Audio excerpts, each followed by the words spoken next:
Hey there, 8th grade learners, and welcome to today's Explainer. We're diving right into a seriously profound chapter in American history today, justice and displacement, focusing on the Indian Removal Act. We aren't just going to look at the dry facts of what happened, no, we're digging into the why and the how behind them, and we're examining these events through a real lens of ethics and morality.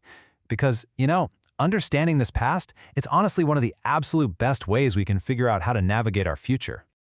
Okay. Let's look at our agenda for today. We're starting with the Indian Removal Act, followed by law versus practice. Then we'll examine the Trail of Tears, move on to judging history and policy, and finally wrap up with education and morality. Before we get bogged down in the specific dates and facts, I want you to consider this really enduring question. What does the rule of law actually mean if treaties are just ignored? It's a question that echoes all the way to our modern world. In this explainer, we're evaluating government actions not just by their outcomes, what physically happened, but by their ethics. We're asking what responsibilities leaders really have when they make promises. Keep that question right in the back of your mind as we get into this. Section 1. The Indian Removal Act. So what exactly was this policy? Well, the Indian Removal Act of 1830 was legislation passed by Congress that authorized the president to negotiate land exchanges with native nations. The ultimate goal? Relocate these nations west of the Mississippi River. Now here is a super crucial detail. On paper, this removal was supposed to sound completely voluntary. It was framed as this fair exchange where the government promised money, new land out west, and protection for the native nations who chose to move. But as you're going to see very soon, what gets written down on paper isn't always what happens in reality. This single policy completely reshaped the map of the American Southeast, and it directly impacted the lives, the property, and the human dignity of specific, distinct Native peoples. We're primarily talking about the Cherokee, Chickasaw, Choctaw, Creek, and Seminole nations. These were incredibly vibrant communities, right? They had their own governments, their own cultures, and these really deep ties to their ancestral homelands. So relocating them wasn't just, drawing a new line on a map. It literally meant uprooting entire civilizations. Section 2. Law versus practice. Now, what's really interesting here is the stark contrast between what was promised and what was actually delivered. On paper, the law promised peaceful negotiations, money, new land, and federal protection. But in practice? Well, negotiations involved massively unequal power dynamics, intense pressure, deception, and just outright threats. This is a vital historical insight for us. Even if a law officially authorizes negotiations, the actual results can still be incredibly unjust if one side is using intimidation. These were essentially treaties signed under duress, driven by force instead of fair agreement. And across these different cases, a pretty brutal and clear pattern emerged. Basically, when powerful settlers wanted land, government policy inevitably bent toward displacement. It didn't even matter if the native nations played by the rules. Take the Cherokee Nation, for example. They brilliantly used the American legal system and diplomacy to fight for their right to stay on their homeland. They literally won major legal victories in the Supreme Court, but tragically, federal enforcement completely failed to protect them. The agreements and policies ultimately served the strong, totally ignoring justice in favor of those with more power. Section 3. The Trail of Tears. Let's trace the timeline of this displacement.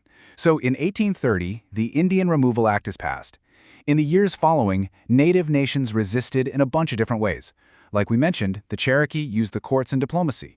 The Seminole Nation, on the other hand, chose to physically fight removal in Florida. But regardless of how they resisted, they were ultimately met with overwhelming military force. By 1838, under strict military oversight, thousands of Cherokee people were forcibly marched west. This grueling, deadly journey finally concluded in 1839, etching a very dark chapter into our history. It's absolutely vital to understand what made the Trail of Tears such a deadly national tragedy. It wasn't just a long walk. It was a full-blown humanitarian disaster caused by incredibly flawed implementation. These people were subjected to forced marches. They were given completely inadequate supplies for the journey. They were caught in harsh, freezing weather conditions. Because of all this, disease, exposure, and hunger just ravaged the population, killing so many along the route. It's a profound, devastating failure of human rights. To truly wrap our heads around this era of removal, we have to listen to native voices, read the actual treaties, and face this human toll with absolute honesty. History's strength is its honesty, naming both our nation's growth and its deep, deep grief. We can't just study the triumphs, right? We have to look clearly at the tragedies too. Acknowledging this pain is really the first step toward true understanding and justice. Section 4. Judging History and Policy. Proverbs chapter 31 tells us to speak up for those who cannot speak for themselves, ensure justice for those being crushed. Justice fundamentally requires hearing the vulnerable and honoring the promises we make. When we look at the Indian Removal Act, we see a totally clear instance where the vulnerable were crushed and where promises were just outright broken. True leadership requires standing up for minority rights, not trampling them.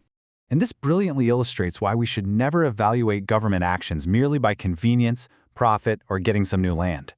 Instead, we've got to evaluate policy by human rights and treaty obligations. We have to measure the massive gap between the noble promises the government made and the devastating outcomes it actually delivered. Valuing human dignity must absolutely always outweigh the pursuit of profit. Section 5. Education and Morality. So let's tie this all together.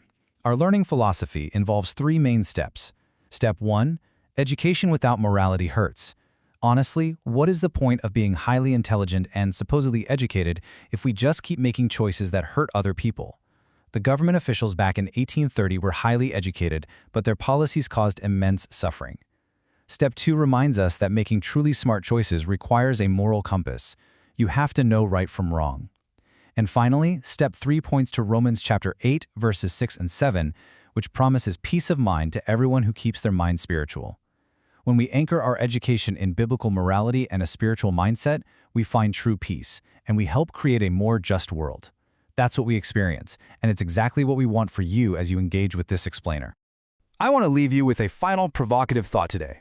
Based on the difficult history we just uncovered, how should treaties protect minority rights today? I challenge you to take today's lessons on justice, honesty, and morality and apply them to our modern world. Really think about how the rule of law must protect the vulnerable, not just serve the powerful.